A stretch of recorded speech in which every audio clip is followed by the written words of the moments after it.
Hi வணக்கம். இப்போ என்ன பார்க்க போறோம்னா, AutoCAD. நான் யூஸ் பண்ற வெர்ஷன் வந்து 2025 AutoCAD. இதில இன்னைக்கு பார்க்குற செஷன் என்னன்னா, யூனிட்ஸ் எப்படி செட் பண்ணலாம். யூனிட்ஸ் வந்து 2 டைப்பா எடுத்துக்கலாம். ஃபர்ஸ்ட் ஆப்ஷன் ஃபார்மேட் போயிட்டு யூனிட் செட் பண்ணிக்கலாம். செலக்ட் பண்ணிக்கலாம். ஆர் யூஎன் ஷார்ட்கட் வந்து யூஎன் டைப் பண்ணிட்டு என்டர் குடுத்தீங்கன்னா யூனிட்ஸ் வரும். நான் ப்ரீவியஸா செட் பண்ணியிருக்கிறது என்னன்னா, இன்ஜினியரிங் செட் பண்ணியிருக்கிறேன். அதே மாரி இதில இன்ஜஸ் குடுத்துருக்கேன். இதில நான் டெசிமல் குடுத்தா என்ன ஆகுதுன்னு பாருங்க. இந்த பிரிசிஷன் 00 வருது. டெசிமல் வச்சீங்கன்னா, இங்க வந்து மீட்டர், சென்டிமீட்டர்.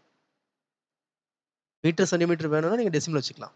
ஆர் இன்ஜினியரிங் வச்சீங்கன்னா, இங்க இன்ச்சஸ் ஆர் ஃபீட் இந்த யூனிட்ஸ் வச்சுக்கலாம். ஒன்ஸ் நீங்க இப்போ ஃபீட், இன்ச்சஸ்ல டிரா பண்றதா இருந்தா இன்ஜினியரிங் வச்சுக்கிட்டு, இங்க இன்ச்சஸ் வச்சுக்கலாம். இதே இது நீங்க decimal means metre or centimetre பண்றதா இருந்தா, இங்க டெசிமல் வச்சுக்கோங்க. Click okay. இப்போ நீங்க டிராயிங் ஸ்டார்ட் பண்ணிக்கலாம். Thank you.